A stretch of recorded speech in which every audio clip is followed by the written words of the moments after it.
오늘 의뢰받은 수거 분갈이 진행을 해보려고 하는데요. 앞에 보이시는 화분 5개에 대해서 진행을 해보려고 합니다. 오늘 오전에 병원 근처에 있는 상가에서 의뢰를 해주신 식물들인데 개업하신 지가 한 1년 정도 됐다고 해요. 그래서 개업할 때 받으신 식물들을 1년 정도 키우시고 잘 자라지만 분갈이를 해야 되겠다고 생각을 해주셔서 저희한테 의뢰를 해주셨는데 저희 농원에 있는 토분으로 의뢰를 해주셨어요. 이 과정에 대해서 오늘 촬영을 하고 있는 중이고 어떻게 변화가 될지 한번 지켜봐 주시면 될 것 같습니다. 일단 기본적으로 지금 이렇게 긴 화분 같은 경우에는 100이면 99 반 정도는 스티로폼이 차 있다라고 생각을 해주시면 돼요. 그래서 식물 크기에 맞는 토분으로 갈 예정이고 스티로폼을 다 제거를 하고 밸런스 있게끔 진행을 해서 이따가 저희가 직접 배송을 해드릴 예정입니다. 벵갈 고무나무, 금전수는 이제 수영이 너무 잘 자라다 보니까 약간 엉망이고 먼저 나온 잎 같은 경우에는 이렇게 노랗게 잎이 변해가고 있는 모습인데 이런 것들도 정리를 좀 해드리고 끝에 있는 안스리움 구엽들은 지금 상해가고 있고 다행히 뿌리를 봐야 알겠지만 기존에 있는 잎들은 상했지만 신엽이 나오는 걸 봐서는 뿌리가 나쁘지는 않을 거라고 예상이 돼요. 근데 화분이 식물에 비해서 조금 큰 편인 것 같아서 뿌리에 맞게끔 토분으로 이동할 예정이고 벵갈 고무나무나 이렇게 테이블 야자 같은 경우에는 식물에 비해서 화분 사이즈가 맞기는 하지만 조금 더 성장을 잘할 수 있게끔 토분으로 옮기면서 분위기도 좀 바꿔주고 큰 화분들도 토분으로 바꾸니까 같이 있는 화분들까지 분위기를 좀 맞춰주기 위해서 그렇게 같이 진행을 할 예정입니다. 분갈이하는 과정을 한번 보여드리겠습니다. 분갈이 하기 전에 이제 식물의 수영과 크기에 맞는 화분을 이렇게 먼저 골라 놓은 다음에 진행을 할 예정입니다. 촬영을 위해서 쉽게 보여드리기 위해서 식물에 맞게끔 토분을 배치를 해서 보여드리고 있어요. 조금 특이한 건 아까 잠깐 설명을 드렸지만 이렇게 안시리움 화분 같은 경우에는 화분이 너무 큰 것 같아서 그 뿌리에 맞는 토분 사이즈로 이렇게 진행을 하는데 기존 화분보다 훨씬 사이즈가 작아졌죠.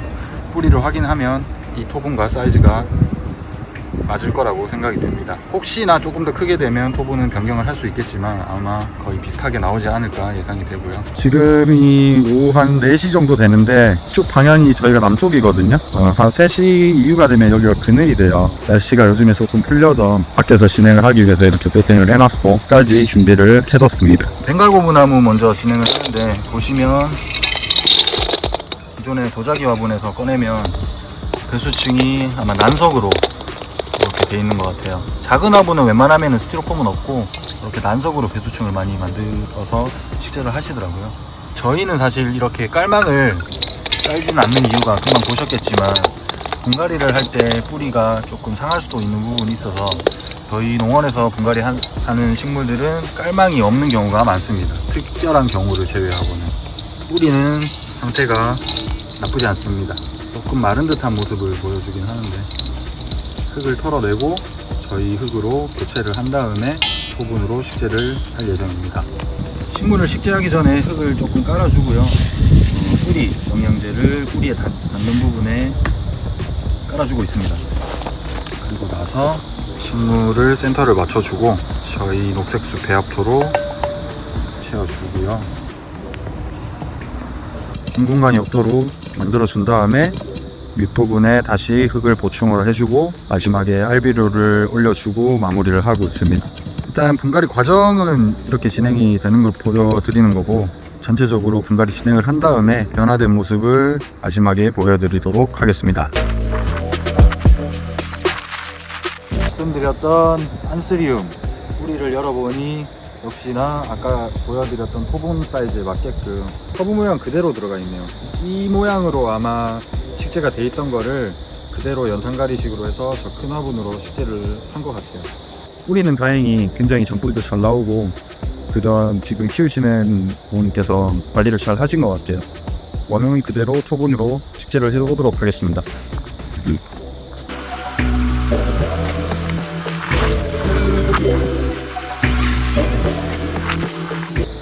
벵갈 고무나무 화분 속입니다. 식물을 잘 키워주셔가지고 뿌리가 굉장히 많이 나왔는데 보시는 것처럼 스티로폼에 뿌리가 이렇게 박혀가지고 고정이 돼 있어요. 자, 제거를 하고 토분으로 옮겨보도록 하겠습니다. 화분 속에도 플라스틱이 거의 반 이상 차 있었던 모습이에요.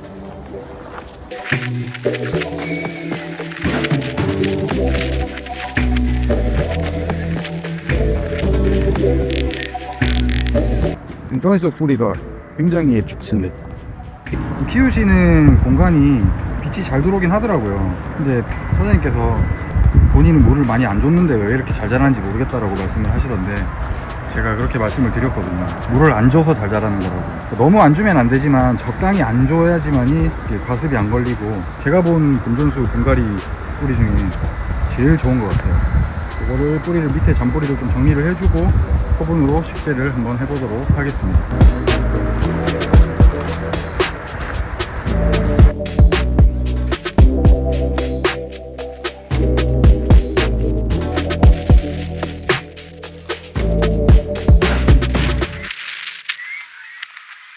자, 이렇게 해서 새로운 화분, 저희 농원에 있는 토분으로 분갈이를 완료를 했습니다. 벵갈 고무나무는 수영을 그렇게 크게 건들지는 않았지만 뿌리도 굉장히 좋았거든요. 어쨌든 토분을 바꿔서 분위기가 굉장히 좋아졌고, 산스리움 같은 경우에도 식물에 비해서 큰 화분에 식재가 돼 있던 거를 뿌리의 크기에 맞는 화분으로 식재를 해주고, 기존에 구엽으로 나와 있던 이파리들을 다 정리를 해주었습니다. 꽃대가 4개가 올라와 있었는데 하나는 약간 시들기 직전이라 커팅을 해주고, 기존에 예쁘게 유지가 되고 있는 꽃대만 나누어 두어서 밸런스를 맞췄더니 굉장히 이쁘게 식재가 되었습니다. 테이블 야자는 구엽들이 노랗게 괄변이 된 것들이 많았는데 튀어나온 것들을 정리를 해주고, 신엽 나오는 위치를 생각을 하면서 수영을 정리를 해주었어요. 밸런스도 맞고 이쁘게 식재가 된 것 같습니다. 그리고 금전수 긴 화분에 이렇게 식재가 돼 있었는데 뿌리가 굉장히 좋았어요. 원래 하려고 했던 토분에 식재를 하려고 하니까 입구가 뿌리에 비해서 좀 작아서 토분을 조금 더 직경이 넓은 걸로 변경을 해주었는데 나쁘지 않게 식재가 된 것 같아요. 금전수 같은 경우에는 분갈이 의뢰가 들어오면은 까다로운 종류 중에 하나인 게, 너무 잘 자라다 보면은 잎들이 이렇게 처지거든요. 그런 것들을 되게 보기 싫어하시는 손님들이 많으셔서 거의 다 비슷한 요구를 해주시는 것 같아요. 이번 손님도 마찬가지셨는데, 처지는 것들을 지지대를 세워준 다음에 처지지 않게끔 이렇게 정리를 해주었고, 노랗게 나온 잎들은 커팅을 해주어서 그게 식재를 해줬습니다.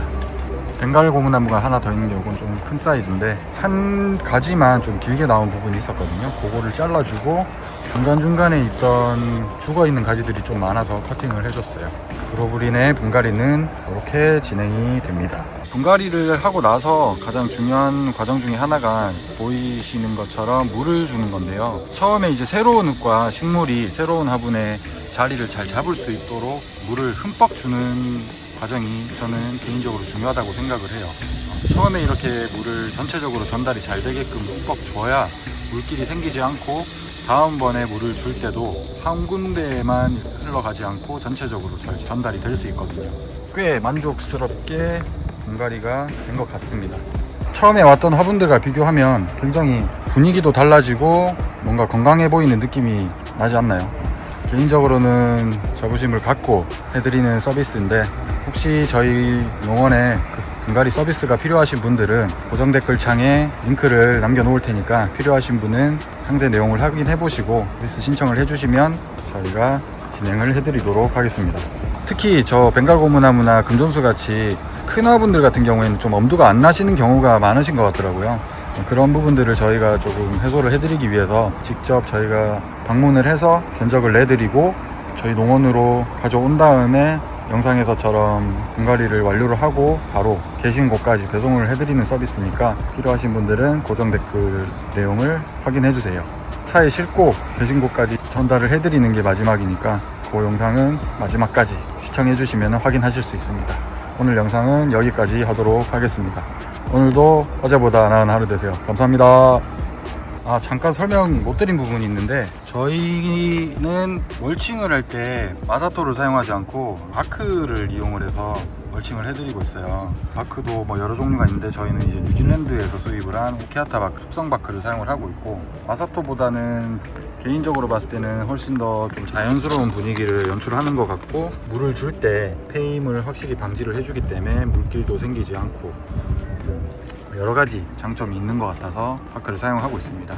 물을 주고 나서 마지막 단계인 멀칭을 소개시켜 드리기 위해서 마지막에 잠깐 카메라를 켰어요. 이상입니다.